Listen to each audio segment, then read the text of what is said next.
(25시에) 대한 말씀을 나누고 있는데, 이 25시의 응답은 하나님께서 우리에게 주시는 유일성입니다. 사단이 제일 싫어하는 단어가 그리스도라는 단어입니다. 오늘 본문에 사도행전 4장 12절에 천하 인간의 다른 이름을 우리에게 주신 적이 없다. 이걸 유일한 이름이지 않습니까? 근데 이 사단이 얼마만큼 싫어하냐면, 다른 이름으로는 구원받을 수가 없고, 그리고 날마다 성전 미문에서 구걸을 하고 매일 돕는 사람이 있으며 맨날 얻어도 결국은 안진뱅이라고 하는 정복당한 인생을 벗어나지 못했습니다.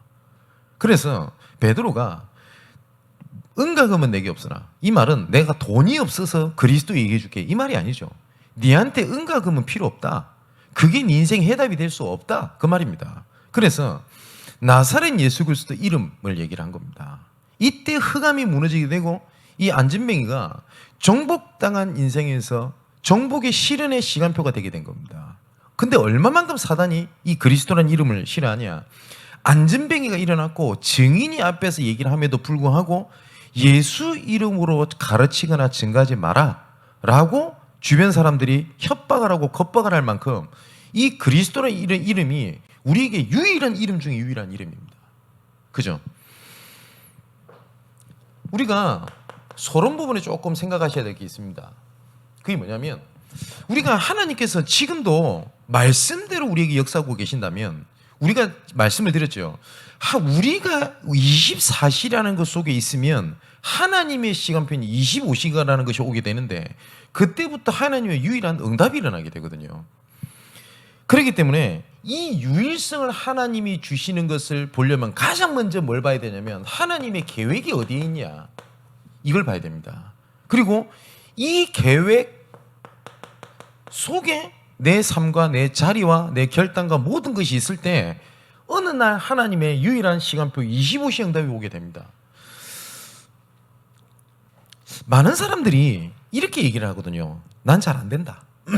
그리고 나는 어렵다. 이렇게 얘기를 하는데, 잘 안 되는 것이 아니라 내가 못 찾고 있는 것이 맞습니다. 그 왜 그러냐면, 하나님의 우리에게 주신 우리 구원은요, 완전합니다. 어느 정도까지 완전하냐? 우리하고 의논도 하지 않으시고 우리가 아직 죄인 되었을 때에 예수께서 십자가에서 죽으심으로 말미암아 자기에 대한 사랑을 확증하셨습니다. 그죠? 로마서 4장엔 바울이 이렇게 얘기를 합니다.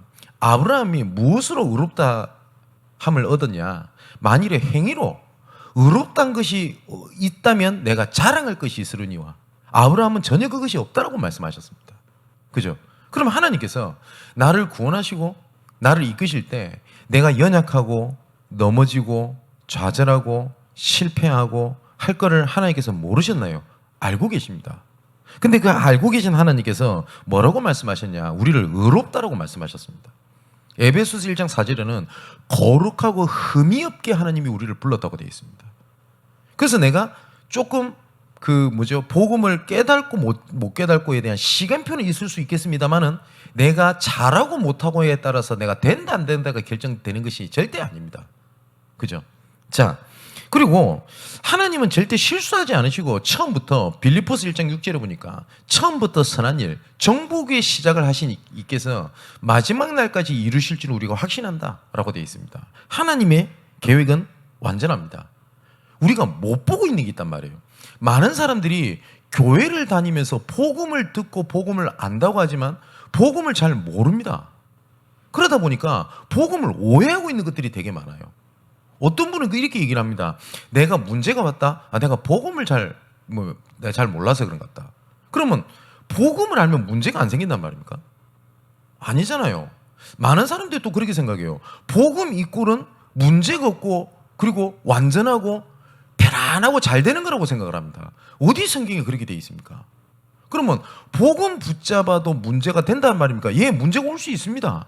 단지 복음 안에 없는 사람은 그 문제가 무너짐의 시작과 과정과 결과가 되지만 복음 안에 있는 우리에게는 뭐예요? 그게 전부 다 계획이고 성취고 시간표고 응답이 된다는 말씀입니다.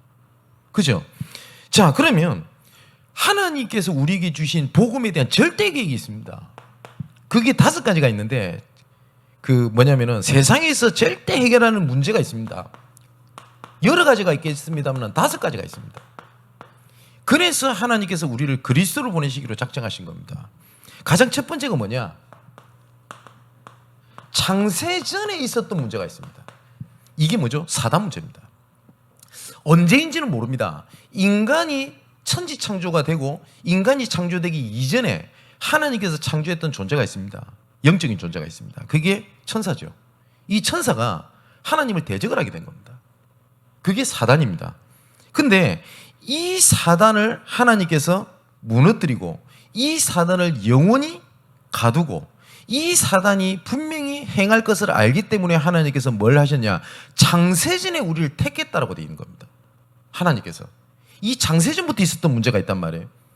이 문제가 천지 창조가 되고 난 다음에 창세기 1장 2절을 보니까 흑암, 혼돈, 공허, 이게 인간에게 출현하게 됩니다. 이게 영적인 문제입니다. 흑암 뭡니까? 깜깜한 거예요. 그리고 혼돈은 뭡니까? 이제 헷갈리는 겁니다. 공허는 뭘 이루어도 뭐가 허한 거예요. 이 문제를 가져다 주는 존재가 있다니까요. 이 문제를요. 그래서 수많은 사람들이 돈이면 다다, 명예가 있으면 다다, 가정이 행복하면 다다라고 하지만 절대 안 그렇습니다. 수많은 사람들이 복음을 듣는 계기가 있습니다. 어떤 사람은 자녀 문제로, 어떤 사람은 경제 문제로, 어떤 사람은 육신 문제로, 아니면 여러 가지 인간관계 문제로 복음을 듣는 계기가 있습니다. 그죠? 그리고 그리스도를 알고 난 다음에 이 문제가 해결되는 경우도 있습니다. 그리고 해결하십니다. 왜냐? 그리스도는 모든 문제 해결자이기 때문에. 근데 중요한 거는 응답받아서 내 그 문제 해결이 된 것이 아니라 그리스도께서 내 십자가에서 모든 문제를 끝냈구나 라는 사실을 알게 될 때 그 문제가 내한테 문제가 되지 않는 거거든요. 근데 우리는 자꾸 문제 해결, 응답, 축복 이렇게 기준이 맞춰지게 되면 우리의 신앙이 어디에 따라서 흔들리게 되냐? 문제 오면 계속 흔들려야 돼요. 근데 수많은 사람들이 교회를 다니면서 문제 때문에 좌절하고 넘어지고 갈등 때문에 계속 그러고 있는 겁니다. 그 이유가 성경에 나옵니다. 흑암과 혼돈과 공허. 이게 근본 문제거든요. 그래서 이 문제가 창세기 3장, 6장, 11장이 출현하게 된 겁니다. 어떻게 되죠? 네가 하나님처럼 될 거다. 네가 하나님처럼 될 수 있다. 모든 것이 네에게 달렸다. 이거 얼마나 들으면 획기적인 말입니까? 네한테 모든 게 달렸어. 네 운명은 네가 바꾸는 거야. 너는 모든 것을 할 수 있어. 이겁니다. 그죠? 근데 이것이 어떻게 되냐? 네피림 시대 문제로 오게 되고 이 문제가 이제는 국가적인 미래 문제까지 오게 돼버린 겁니다. 나중에는 이 문제가 어떻게 되냐? 사도행전 13장, 16장, 19장에 네가 하나님처럼 될 수 있다. 네가 모든 걸 할 수 있다. 안 된다는 사실을 알게 됩니다. 그래서 사람들이 어떻게 되냐? 무속, 우상, 점술 이런 쪽에 사람들이 계속 빠지게 되는 거거든요. 쉽게 말하면 방법을 찾는 겁니다. 그래서 이 문제로 말미암아 우리 잘 아시다시피 이 불신자 상태로 체질이 돼서 딱 살아가게 되거든요. 이 문제를 해결할 수 있는 길이 없는 겁니다. 그래서 하나님께서 그리스도를 보내신 이유가 이 문제를 해결하기 위해서 온 겁니다. 그런데 그렇다면 우리가 보는 모든 문제의 원인의 근본을 어디서 봐야 되냐? 여기서 봐야 돼요. 자, 이것을 모르고요. 어떻게 되냐? 재앙시대가 오게 된 겁니다. 자, 성경을 잘 보면 성경 전체는 이스라엘 백성들이 이거 하나님의 계획을 몰라서 총 7번의 재앙을 받게 됩니다.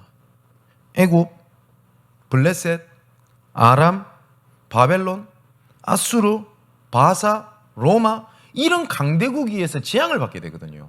근데 신기한 게 뭐냐? 이 7 재앙을 해결할 수 있는 길을 하나님께서 다른 거에 두시지 않았습니다. 다른 이로서는 구원을 얻을 수 없나니 천하인간의 구원을 만한 다른 이름을 우리에게 주신 적이 없음이니라. 그때마다 하나님께서 회복하신 것이 뭐냐? 복음을 회복하게 하셨어요. 그리고 그 속에 있으면서 하나님께서 복음의 자리에 복음의 흐름 속에 있으라고 말씀을 하신 겁니다. 지금도 똑같습니다. 근데 거의 대부분이 이런 문제가 오게 되면 이런 현실 같은 거 있죠. 이 현실을 회피를 하거나 아니면 현실에 안주를 하거나 아니면 이 부분에 붙잡혀 있게 돼요. 근데 똑같이 이스라엘 백성들이 이 현실이라는 것을 붙잡혔는데 이 가운데 하나님이 뽑은 렘넌트 7명, 일명 전도자들이 있습니다. 이 사람들은 뭘 봤냐? 강대국을 이 7장의 강대국 속에 있으면서 이걸 발판 삼아 하나님께서는 복음 회복하라는 하나님의 계획이구나. 이걸 봤던 사람들이 있거든요. 그 역사가 성경에 기록되어 있는 겁니다. 그래서 하나님은 전도자의 하나님이고 성경은 전도자들의 역사입니다. 그리고 전도자들의 증거입니다. 그리고 이 말씀은 살아계신 하나님의 말씀입니다. 그렇다면 그 하나님의 계획 속에 있는 자를 반드시 하나님께서 정복의 실현의 주인공으로 하나님께서 이끄시는 겁니다. 그게 하나님의 방법 중에 방법입니다. 그래서 내가 유일한 축복 이전에 우리가 봐야 될 게 뭐냐면 이 계획과 계획 속에 있는 거예요. 이 속에서 어려움을 당할 수 있습니다. 이 가운데 좌절되는 일이 있을 수 있습니다. 이 일 때문에 내가 넘어지는 일이 생길 수 있고요. 이것 때문에 내가 억울한 일을 당할 수 있습니다. 그런데 하나님께서 말씀하시는 겁니다. 이 속에 있으라고 말씀 안 하십니까? 그래서 유일성을 찾기 위해서 지금부터 뭘 해야 되겠냐면 3가지를 찾아내야 됩니다. 가장 첫 번째가 뭐냐? 당연성을 찾는 겁니다. 쉽게 말하면 이거거든요. 내가 지금 이렇게 내가 어렵다. 그러면 이 어려움이 네 때문에, 내 때문에, 아니면 누구 때문에 이렇게 봐가지고는 절대 해결 안 됩니다. 이거는 복음을 떠나서도 그렇게 보면 절대 해결 안 됩니다. 뭘 봐야 되냐? 가장 첫 번째 인정해야 될 게 있어요. 내가 그럴 수밖에 없는 이유. 그죠? 당연한 이유. 그러면 당연한 이유만 붙잡고 있으면 좌절밖에 안 될 거 아닙니까? 그래서 하나님께서 뭘 주시냐? 당연한 응답을 주신 겁니다. 그때. 그러면 그때부터 뭐가 나오냐? 필요한 것이 나와요. 그죠? 내가 만일에 시험을 쳤어요. 점수가 안 나왔어. 난 안 되는가 보다. 이리 봐가지고는 절대 공부 못합니다. 그러면 점수가 그렇게 작게 나올 수밖에 없는 이유를 찾아야 돼요. 그죠? 그러면 내가 필요한 게 나옵니다. 그죠? 그걸 보고 필연성. 그러면 그 다음부터 그 필연성을 찾고 있다 보면 그 다음 게 나와요. 하나님의 절대성. 영적인 원리도 똑같습니다. 그래서 가장 첫 번째 찾아야 될 게 하나님께서 주신 당연성입니다. 우리가 복음에 대한 당연성이라고 하는 것은 우리가 원래 영적인 존재이기 때문에 복음 안에 있어야 돼요. 이거는 당연성입니다. 하나님의 자녀예요. 자, 창세기 1장 27절 28절에 하나님 형상대로 지음을 받았습니다. 그죠? 우리가 복음을 전할 때 잘 쓰는 표현이 있지 않습니까? 물고기는 물 안에 있어야 되고, 그리고 나무는 땅에 있어야 돼요. 이거는 영적 원리도 똑같습니다. 물고기가 물이 지겹다, 나와야 되겠다, 그때부터 죽는 겁니다. 나무가 날아다니는 새를 보면서 나도 나와야 되겠다, 뽑히는 그 순간 죽는 겁니다. 맞죠? 이거는 뭐 물고기가 꼭 안에 있어야 될 이유가 뭐죠? 물은 H2O가 어쩌고 미네랄 어쩌고 다 필요 없고 당연히 있어야 돼요. 맞죠? 예수 믿으면 복 받는다, 예수 믿으면 축복 받는다, 예수 믿으면 응답 받는다, 예수 믿으면 병이 만다, 다 맞다니까요. 근데 그거보다 가장 근본적인 이유가 뭐냐? 하나님의 자녀의 당연성입니다. 그죠? 근데 사단은 이것을 딱 놓치게 만드는 겁니다. 그래서 어떤 생각을 주냐? 은혜 받아도 별 수 없구나. 내가 복음만 있어도 안 되는구나. 내가 복음 붙잡아도 나는 안 되는구나. 이걸 딱 놓치게 만듭니다. 자, 이 영적인 존재가 어떻게 돼 있죠? 하나님을 떠나게 된 겁니다. 그러니까 당연히 문제가 올 수밖에 없지 않습니까? 그러면 당연히 올 수밖에 없는 문제라면 당연히 붙잡아야 될 해답도 있다는 말입니다. 맞지요? 물고기가 물 밖에 나와가지고 죽어가고 있어요. 당연하죠? 그럼 당연한 해답은 뭡니까? 물 안에 들어가면 삽니다. 그죠? 내가 경제 문제가 왔어요. 근데 이 경제 문제가 내가 지금 올 수밖에 없는 당연한 것이 뭐냐? 내 경제관이 틀렸어요. 그럼 당연한 응답은 뭡니까? 올바른 경제관을 세우려는 하나님의 당연한 응답이 있어요. 내 경제관이 엉망이라. 그래서 내가 빛의 경제 응답을 못 받는 겁니다. 그죠? 당연한 걸 봐야 당연한 응답을 찾을 수 있단 말이에요.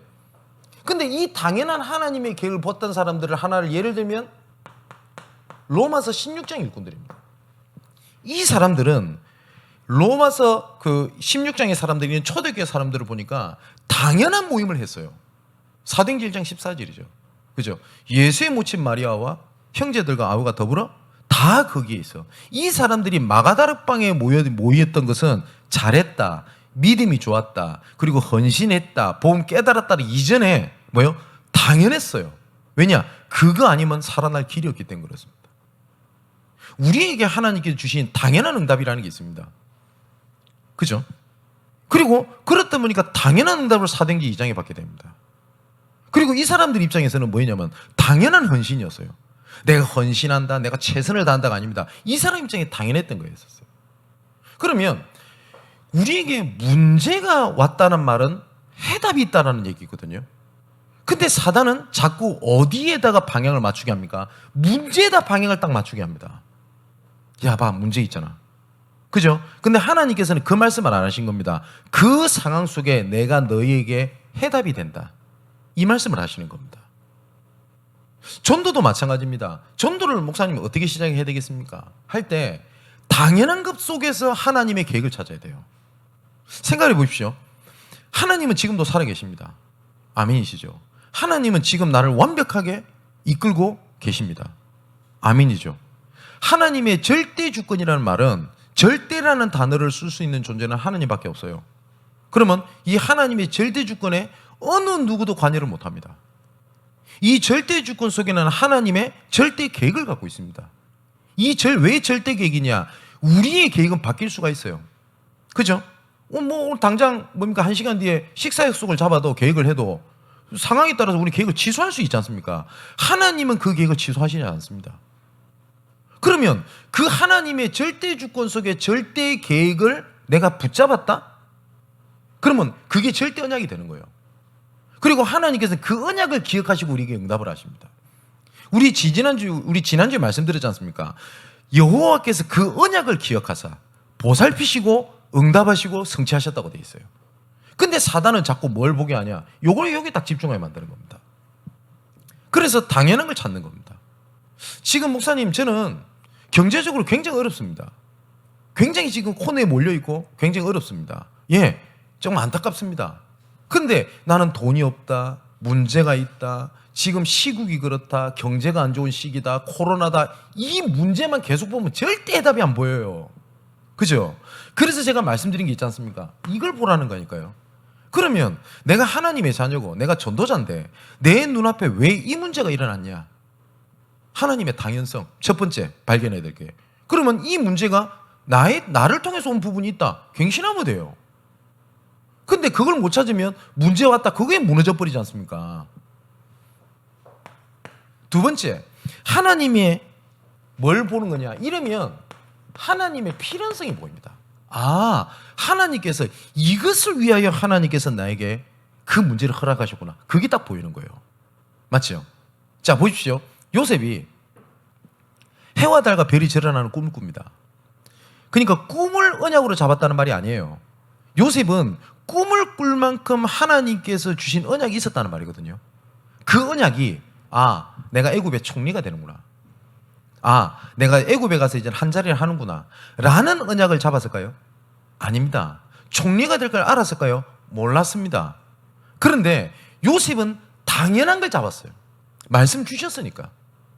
여러분, 그럴 때 없습니까? 내 현실과 하나님께 주시는 말씀이 나랑 안 맞는 거예요.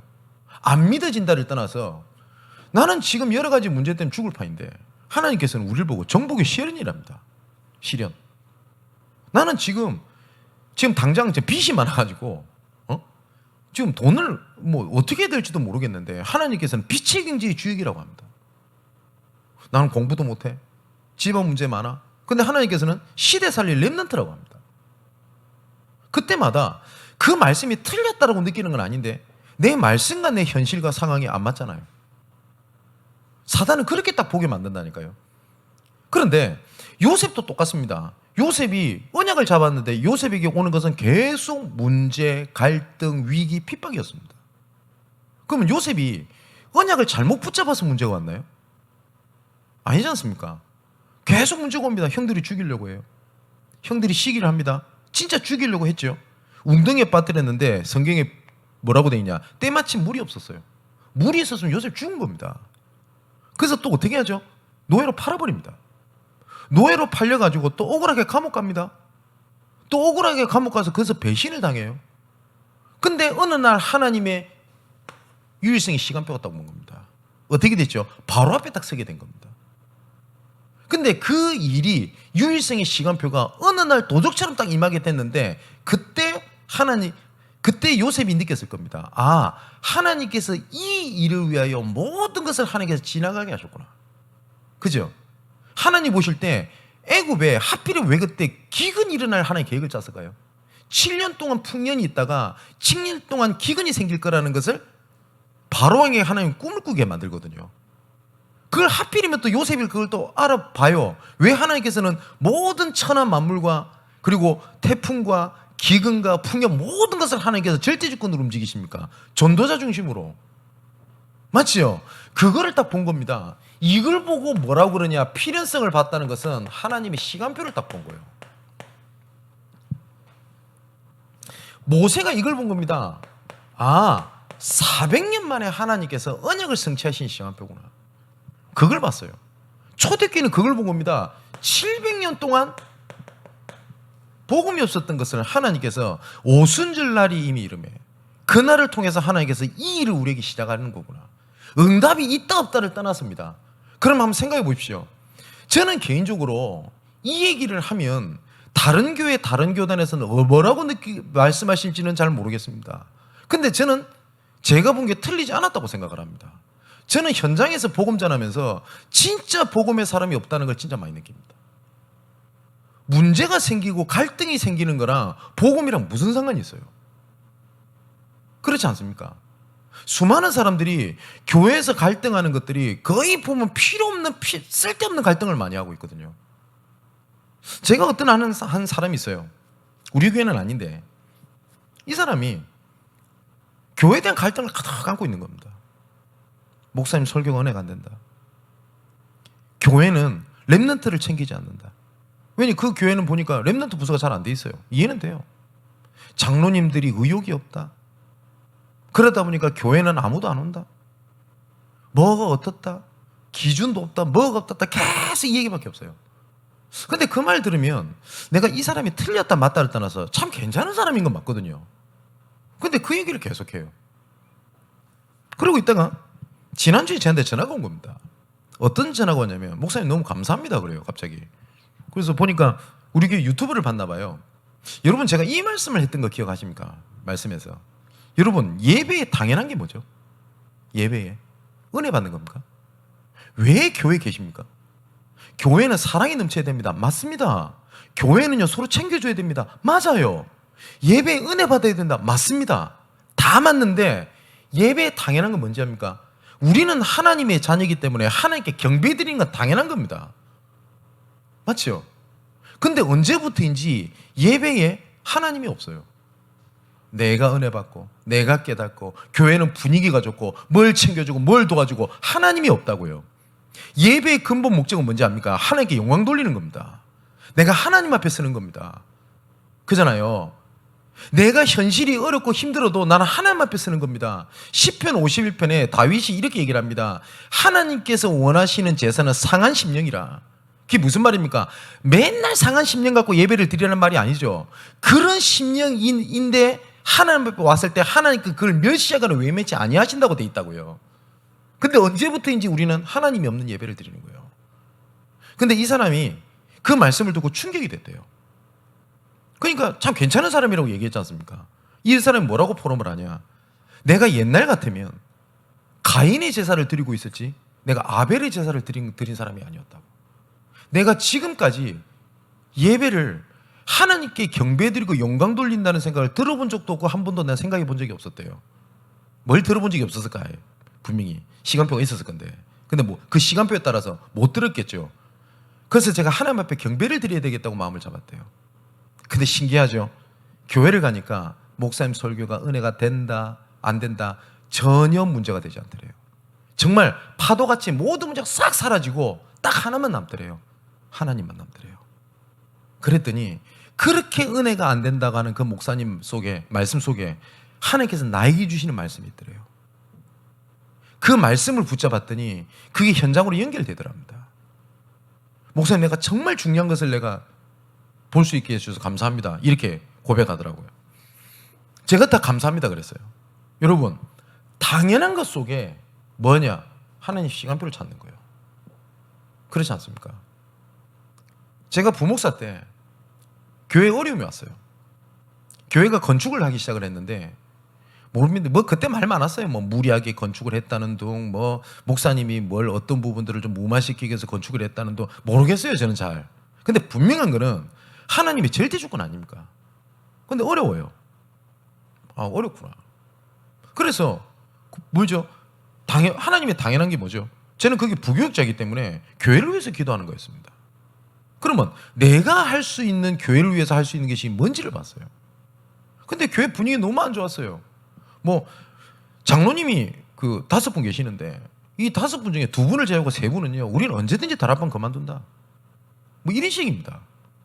그리고 교회 목사님 가족 중에 누구는 또 신비주의라 그 저녁마다 막 영적 문제 있는 사람 교회 불러 눈찌르게 하고 있고 문제 많아요.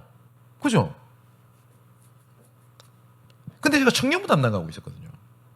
그래서 우리 청년들 제자들을 불러 모아놓고 제가 했던 얘기입니다. 이제부터 우리 청년부 자체 OMC 기금을 마련하는 거다.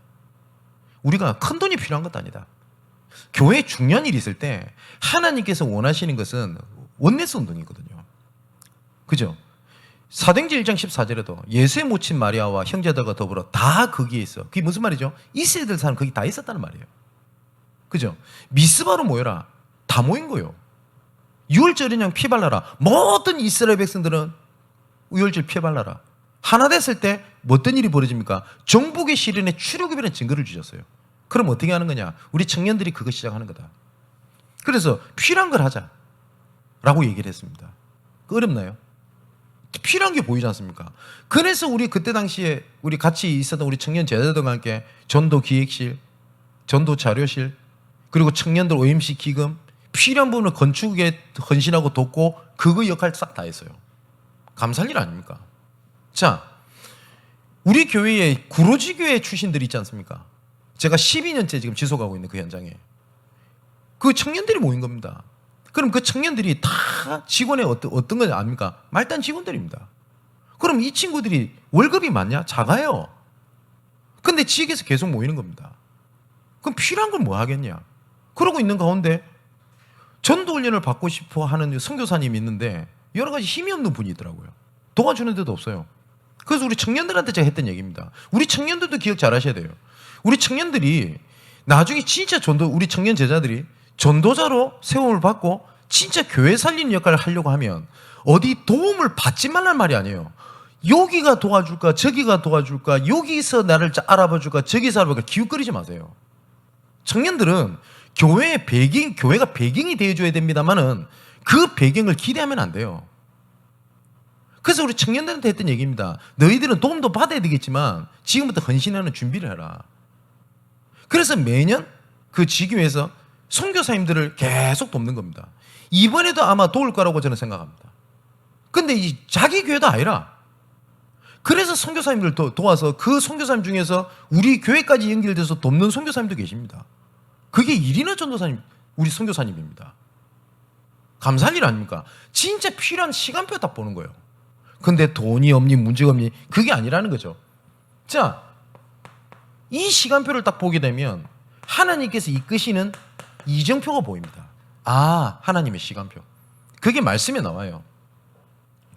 그러면 여기서 하나님의 목표가 뭔지가 딱 보이는 겁니다. 하나님의 목표는 뭐죠? 베드로전서 1장 9절입니까? 하나님의 최종 목표는 하나님께서는 우리를 구원하심이 있습니다. 이 구원을 제가 2가지로 말씀드렸죠. 나를 향한 구원, 나를 통한 구원입니다. 하나님께서 나를 향한 구원을 성취하셨고 두 번째는 뭡니까? 하나님의 절대 목표가 나를 통한 구원을 성취하시기 위해서 이끌어 가십니다. 그 구원의 성취를 이 올 한 해 우리가 어떤 단어로 언약을 붙잡고 있냐? 정복의 실현.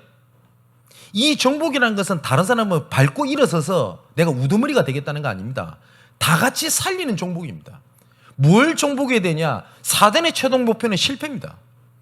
사단의 최종 목표는 구원 못 받게 하는 겁니다. 그거를 정복을 실현하자는 겁니다. 현장 곳곳에. 그럼 세 번째, 하나님의 절대성이 따라 나옵니다. 자, 보십시오. 렘넌트 7명들 한번 보겠습니다. 창세기 45장 5절에 요셉이 했던 말입니다. 형들이 나를 판 것이 아니라 나와 우리 가정을 구원하시기 위하여 여호와 하나님께서 나를 앞서서 애굽에 보낸 겁니다. 하나님의 절대적인 응답이 딱 보이잖아요. 모세입니다. 계속 우리가 보겠습니다만은 출애굽기 4장 23절에 하나님께서 출애굽기 3장부터 모세에게 계속 뭘 얘기하십니까? 이걸 얘기하세요. 계획. 그죠? 근데 모세가 못 알아듣는 겁니다. 그래서 하나님께서 모세를 죽이려고 그래요. 출애굽기 4장 23절에. 그러면 모세가 죽기가 싫어서 출애굽을 하러 갔다라는 것이 아니라 모세가 뭘 봤어요? 내 생명과도 내 생명을 앗아갈 만큼 하나님께 중요하게 보시는 언약을 잡았다는 말입니다. 그죠? 만일에 하나님께서 우리 보고 전도 안 하면 죽이뿐다 이러면 난리가 날 겁니다. 그죠? 그죠? 근데 하나님 이 절대 계획이 얼마만큼 대단하다는 사실을 모세가 봤냐? 이것을 못할 시에는 하나님이 나를 죽여서까지도 하나님께서 일을 진행하실 거라는 걸 딱 봤어요. 다시 뭡니까? 생명 걸어야 될 이유를 찾았다 이 말입니다. 사무엘입니다. 사무엘상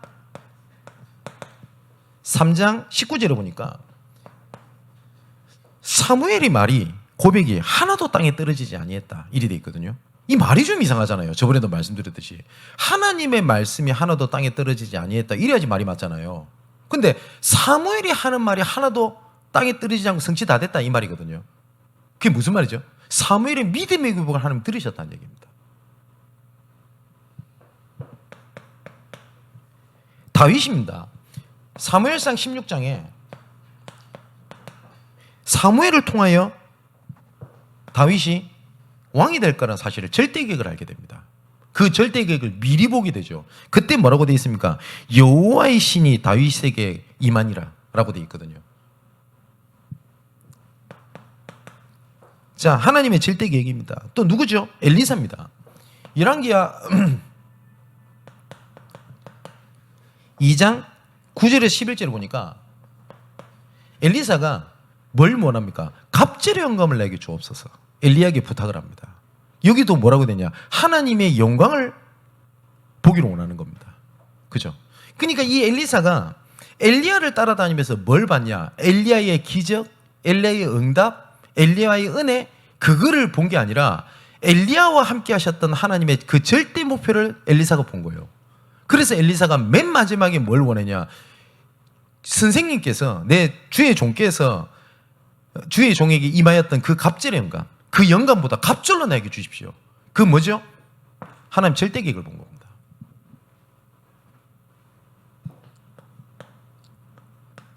이사야 시대 때는 어땠지요?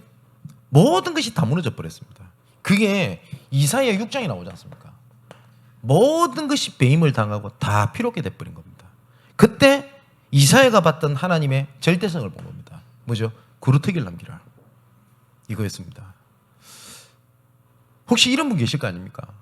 나름대로 복음을 위한 헌신을 열심히 했는데 남는 게 없이 다 공허하게 됐다. 이렇게 말씀하시는 사역자들 전 여러 봤습니다. 나름 헌신도 했어요.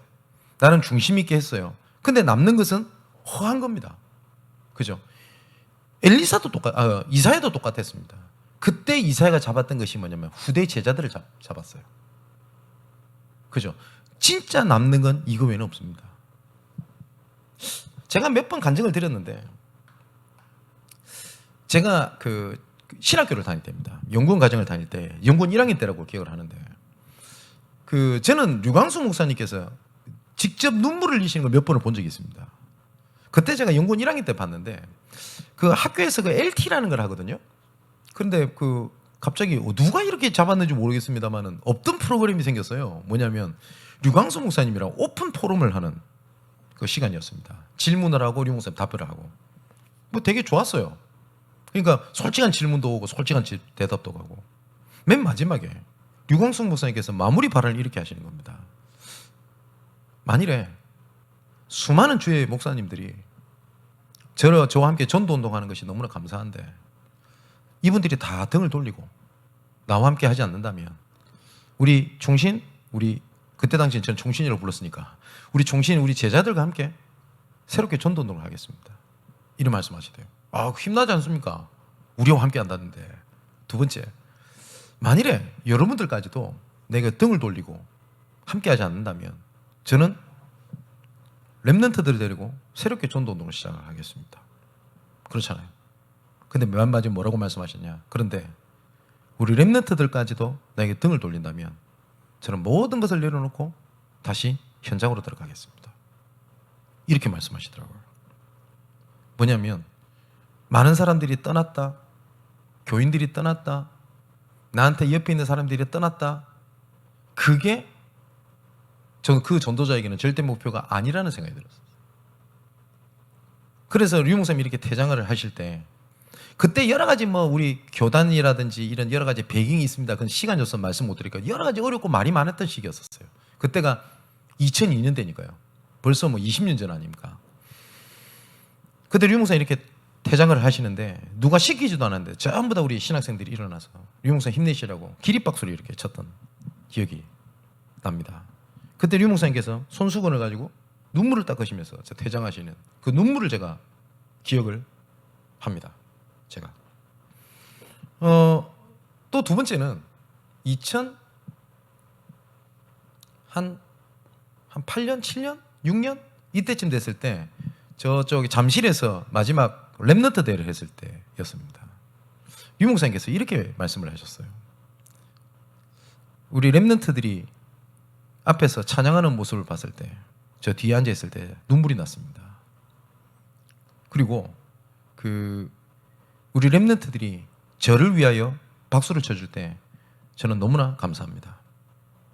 제 앞에 많은 상여면의 목사님들과 많은 목사님들 앞에 섰을 때 저는 행복합니다. 그리고 우리 렘넌트들 앞에 섰을 때 저는 너무나 행복합니다. 그러나 저는 하나님 앞에 섰을 때 가장 행복합니다. 그 말씀을 하시대요. 그러면서 이런 말씀하셨어요. 저는 30년 동안 전도운동을 한다고 했지만 하나님 앞에 배만 끼친 사람입니다. 이렇게 고백하시더라고요. 저는 그거 약간 놀랐어요. 그때. 왜냐하면 류 목사님 정도 되면 30년 동안 제가 복음운동하면서 하나님께서 이렇게 축복하셨습니다. 이렇게 저를 응답하셨습니다. 이렇게 저를 바꾸셨습니다. 라고 고백한다고 교만하다 라고 손가락질할 사람 단 한 명이었거든요. 근데 그분께서 이렇게 고백하더라고요. 저는 30년 동안 전도운동 한다고 하면서 하나님 앞에 배만 끼쳤습니다. 근데 제가 그 말씀을 듣는데 너무 하나님 앞에 부끄러운 거예요. 왜 부끄러웠냐면 저 솔직히 전도한다고 어깨 힘준 적이 있거든요. 응답이 있다고 솔직히 사람 무시한 적 저 있습니다. 현장 안 뛰는 사람 비하하고 현장도 안 뛴다 욕하고 하나님이 그냥 단지 제게 은혜를 주셨을 뿐인데 저는 그것을 명예로 생각하신 적이 있었어요. 그러면서 류 목사님께서 이런 말씀을 하셨어요. 제가 마지막 날까지 하나님 앞에 설 것은 그리스도 앞에 서고 그리스도만 말하고 그리스도 때문에 내 죽는 겁니다. 그 말씀을 하시면서 우시는 모습을 저는 기억합니다. 우리 사랑하는 성도 여러분, 그리고 전도자 여러분, 혹시 많은 헌신, 그리고 많은 노력, 많은 희생, 이거에 억울할 때도 있으실 거고요. 힘들 때도 있을 겁니다. 그런데 하나님께서 우리에게 원하시는 절대적인 것이 뭘까요? 그렇다 할지라도 맨 마지막 그 순간까지 복음의 영광을 위하여. 그것 때문에 살아야 될 거 아닙니까?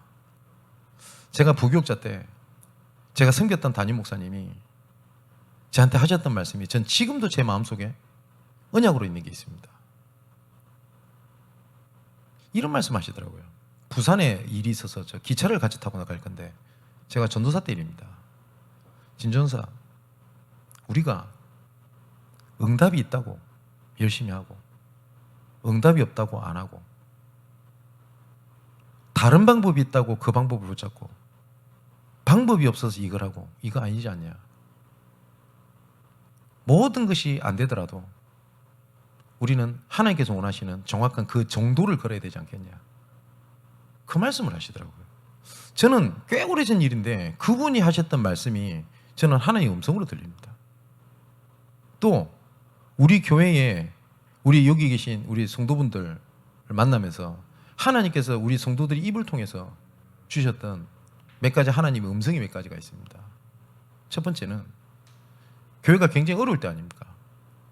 갈등도 있고 돈도 없고 예배 장소도 없고 아무것도 없는 겁니다. 여러분도 어떻게 생각할지 모르겠습니다만 처음부터 교회 역사를 같이 지켜봤던 분들은 지금까지 지내온 것이 전부 다 하나님의 은혜였다라고 고백할 거 아닙니까? 그죠? 목사님 이렇게 복음 전하다가 굶으면 굶고 핍박받으면 핍박받고 어려운 일 당하면 어려움 당하고 죽을 일 생기면 죽어버립시다. 그 말씀을 하시대요. 몇 분이. 저는 지금도 그 말씀이 저는 하나님의 음성으로 저는 생각을 합니다. 그게 저의 당연성, 필연성, 절대성이고요. 우리 교회 존재 이유의 당연성, 필연성, 절대성이지 않습니까? 그죠? 초대교회 하나님께서 이런 말씀하셨습니다. 디모데후서 2장 1절 7절에 어떻게 복음의 사람이냐? 군사로, 경계하는 자로, 농부로입니다. 자, 이제 결론을 맺겠습니다. 그렇다면 이것을 어떻게 시작을 하겠냐?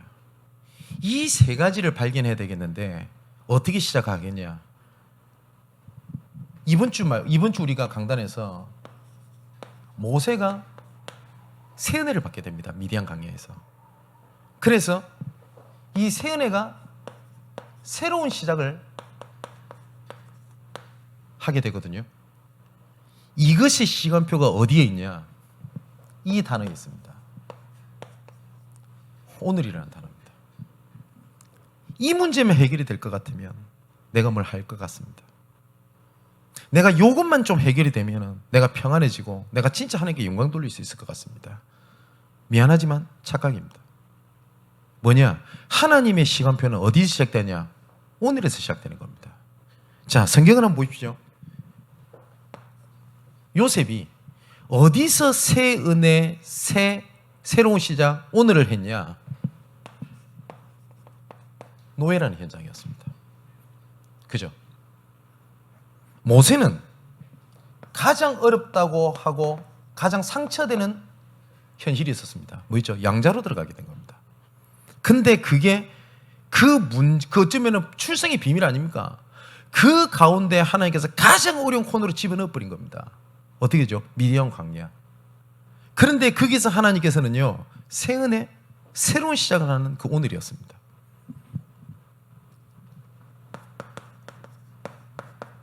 사무엘은 출가를 하게 됩니다. 본의 아니게. 어릴 때부터 성전 안에 있을 만큼. 가장 어려울 거 아닙니까? 거기서 언약궤에 하나님의 새 은혜를 받게 됩니다. 이 언약이 나중에 누구를 통해서 성취가 되죠? 다윗입니다. 그래서 다윗이 왕이 되자마자 가장 먼저 했던 일이 있습니다. 언약궤를 왕궁으로 가지고 오는 그 일이었습니다. 그리고 마지막 죽는 그 순간까지 이 언약궤를 모실 성전을 일평생 준비를 하고 솔로몬 때 성취가 됩니다. 다윗은 단 한 번도 내 왕이 된 것을 응답이라고 고백했던 적이 없어요. 제가 매일 저녁마다 시편을 읽거든요. 저는 개인적으로 묵상할 때 시편을 계속 읽습니다. 아마 제 기도문을 쭉 아침마다 올릴 때 보시면 제가 시편에 대한 표현들이 되게 많다는 거 아마 느끼실 겁니다. 그 10편을 제가 읽거든요. 10편 전체를 계속 제가 몇 년째 계속 읽어요. 근데 다윗은 단 한 번도 왕이 된 그 응답이다, 하나님께 감사하던 고백을 한 적이 없어요. 오히려 뭘 감사하던 고백인지 압니까? 성전 준비였어요. 자, 다윗의 시작은 어디서였냐? 목동이라는 데였습니다. 엘리사는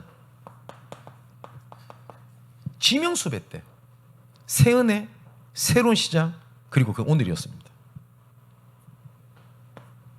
이사야는 죽음이라는 위기에서 새 은혜, 새로운 시작, 그게 오늘이었어요. 초대교회는 일명 금종령이라고 하죠. 그거 하면 다 죽는다. 오늘 본문에도 이 고백했던 배경을 말씀드렸지 않습니까? 그리스도 말하지 마라. 그리스도 말하면 죽는다. 그리스도에 대한 모이면 죽는다 라고 했는데 이 초대교회는 계속 모였어요. 그 정도가 아니라 날마다 교회에서, 맞지요? 자, 이게 오늘의 결론입니다. 유일성의 시작을 당연성, 필연성, 절대성을 찾는데 어디서 찾는 거냐? 이 단어입니다. 오늘, 지금 내 상황이에요. 근데 사단은 그거를 어떻게 하는지 압니까? 도망가게 만들고요, 덮으려고 만들고, 회피하게 만들고, 그 현실을 벗어나기 위해서 다른 걸 하게 만들어요. 혹시 우리 청년들 중에 내 외로움을 넘어서기 위해서 연애를 한다, 그러면 좋은 사람 만나도 문제됩니다. 나는 우리 청년들, 혹시 우리 사업하시는 분들 술 마실 수 있습니다. 근데 내가 진짜 현실이 어려워서 내가 술을 마신다, 반드시 그것 때문에 문제 생깁니다. 그죠? 하나님으로 만족해야 될 그 자리에 다른 걸로 만족시켜서 사단은 그걸로 발목 잡고 영적 문제로 가득히 만듭니다. 자, 그러면 하나님께서 우리에게 주신 오늘이 어떻습니까? 목사님, 저는 힘듭니다. 그게 새 은혜, 새로운 시작, 오늘의 응답이 되기를 주님의 이름으로 축원을 드립니다. 목사님, 저는 가장 어려운 지금 시기를 겪고 있습니다. 이때가 미디안 광야 때 주셨던 하나님의 새 은혜, 그리고 새로운 시작, 그리고 유일성을 발견하는 오늘의 시작입니다. 정말 25시에 유일성을 발견하는 여러분 되시기를 주님의 이름으로 축원을 드립니다. 기도하겠습니다. 하나님께 감사함을 드립니다. 지금 나의 상황과 나의 현실과 나의 모든 것은 당연성을 발견할 하나님의 최고의 시간 편지로 확신합니다. 이 당연한 응답 속에 문제를 보게 만드는, 문제만 보게 만들고 빠지게 만드는 흑암 권세가 예수 그리스도 이름으로 말미암아 결박받고 무너지게 하여 주시옵소서. 꼭 하나님께서 이렇게 꼭 하셔야만 하냐라고 하는 불평과 염려와 한탄이 아니라 그 가운데 하나님의 필연성을 발견하게 하여 하나님의 시간표, 하나님의 이정표, 하나님의 목표를 보게 하여 주시옵소서. 반드시 따라오고 정복의 시련으로 성취될 하나님의 절대성을 미리 발견하게 하시고, 지금 가장 어려울 때, 힘들 때, 안 될 때라고 생각하는 이때가 우리가 은혜 받을 만한 때요, 새 은혜가 필요한 때이며 새 은혜를 예비하신 때인 줄 확신합니다. 복음의 자리, 복음의 흐름 속에 있게 하옵소서. 그 새 은혜로 말미암아 새로운 시작을 하는 가장 복된 날이 되게 하여 주옵소서. 그 시작이 내일이 아니라 바로 오늘이 되게 하시고, 지금 우리가 처한 현실이 되게 하시며, 그리고 내가 있는 그 자리가 되게 하여 주옵소서. 살아계신 예수 그리스도 이름으로 기도하옵나이다. 아멘.